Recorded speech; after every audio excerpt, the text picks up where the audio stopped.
अब हम देखते हैं सकर्मक क्रिया की पहचान क्या होती है। अभी तो हमने यहाँ पर देखा, ठीक है, कि जब क्रिया का फल कर्म पर पड़ता है तो उसे हम सकर्मक क्रिया कहते हैं। लेकिन इसे और अच्छे से जानने और पहचानने का आसान तरीका क्या होगा? तो इसे पहचानने का आसान तरीका होगा क्रिया की पहचान क्रिया के साथ क्या, किसको अथवा किसे लगाकर प्रश्न करने पर उत्तर प्राप्त होता है तो उसे सकर्मक क्रिया कहते हैं। 3 तरह के प्रश्न हमको लगाना है, मतलब 3 शब्द से प्रश्न बनाने पर अगर हमें उत्तर सही सही मिल रहा है तो इसका मतलब है कि वो क्रिया कौन सी होगी? सकर्मक क्रिया होगी। और अगर उत्तर ना मिले तो वो क्रिया अकर्मक क्रिया होगी। ये इसकी बहुत सरल सी साधारण सी पहचान है। लेकिन अभी हमने यहाँ पे ये उदाहरण देखे थे, अब इन्हीं उदाहरणों को हम प्रश्न बनाकर देखते हैं। हमने अभी कहा ये सकर्मक के उदाहरण है, तो क्या वास्तव में ये सकर्मक के उदाहरण है? तो हम इनमें से किसी को भी प्रश्न के स्थान पर रखते हैं। जैसे लिखा है यश पुस्तक पढ़ता है, ठीक है। अब यश क्या पढ़ता है? अगर यहाँ पे हम पुस्तक के स्थान पर हम यहाँ लिख दे क्या, ठीक है, यश क्या पढ़ता है, ठीक है, तो यश पुस्तक पढ़ता है। तो हमें उत्तर मिल गया और हमारा प्रश्न भी सही बन गया, मतलब ये सकर्मक क्रिया है। इसके बाद दूसरा है सीता खाना पकाती है। सीता क्या पका रही है? ठीक है, प्रश्न हमने क्या बनाया, यहाँ पे खाना शब्द की जगह पे हमने लिखा क्या, ठीक है। सीता क्या पकाती है, तो क्या पकाती है? उत्तर हमें मिल रहा है खाना पकाती है, और खाना हटा के क्या लिखेंगे तो प्रश्न भी हमारा सही सही बन रहा है। इसका मतलब है कि ये वाला वाक्य भी हमारा सकर्मक क्रिया में आता है। फिर ये वाक्य रमेश क्रिकेट खेलता है। अब रमेश क्या खेलता है, ठीक है, तो रमेश क्रिकेट खेलता है। यहाँ पर भी ये जो शब्द है क्रिकेट, इसकी जगह पे हम क्या लिख सकते हैं? उसने रोटी पकाई। किसे पकाया? तो रोटी को पकाया। क्या पकाया?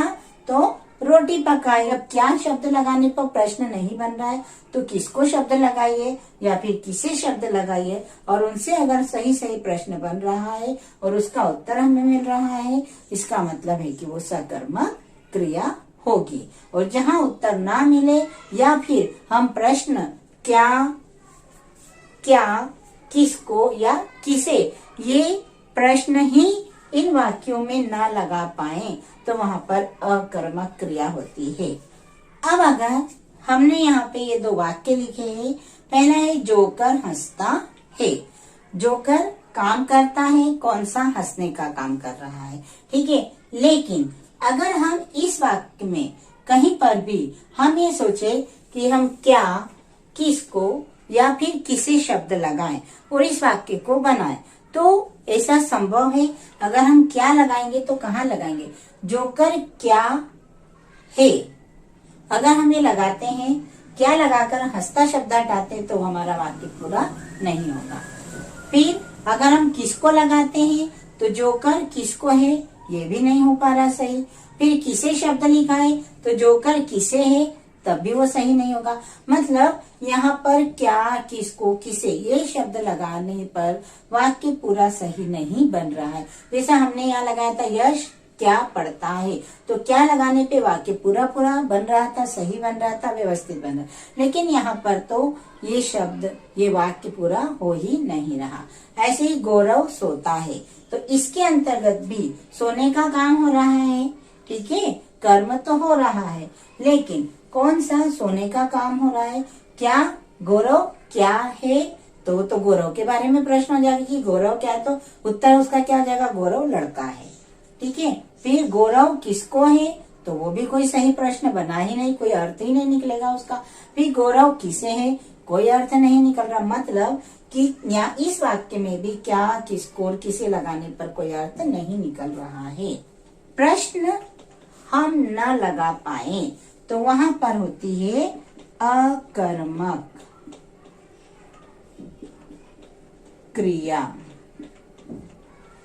ठीक है, यहाँ पे क्रिया है, हंसना एक क्रिया है, सोना एक क्रिया है, लेकिन इन दोनों क्रियाओं के साथ में कोई कर्म नहीं है, तो ये अकर्मक क्रिया होगी। और यहाँ पे पुस्तक, खाना, क्रिकेट और रोटी, ये क्या है? चारों हर एक वाक्य में एक एक कर्म है। और उसके बाद में पढ़ता, पकाती, खेलता, पकाई, ये क्या है? क्रिया है। तो क्रिया के साथ में कर्म जुड़ा है, इसके लिए ये जो चारों वाक्य हमारे बनते हैं, ये वाक्य पूरे कहलाते हैं सकर्मक क्रिया। क्या कहलाते हैं ये? सकर्मक क्रिया। और यहाँ पे कोई ऐसा प्रश्न नहीं बन रहा है, इसलिए हम इसे कहेंगे अकर्मक क्रिया। तो ये तो हमने सकर्मक और अकर्मक की पहचान जानी और सकर्मक को पहचानने का आसान सा तरीका जाना और इनमें अंतर जाना। अब इसके बाद में हमें यहाँ देखना है सकर्मक क्रिया भेद है एक कर्मक क्रिया और द्विकर्मक क्रिया। अब एक कर्मक नाम से पता चल रहा है, जिसमें केवल एक ही कर्म दिया जाता है, क्रिया के साथ केवल एक कर्म है, वो एक कर्मक क्रिया कहलाती है। और जहाँ पे क्रिया के साथ एक के साथ दो कर्म होते हैं, तो वहाँ पे द्विकर्मक क्रिया होती है।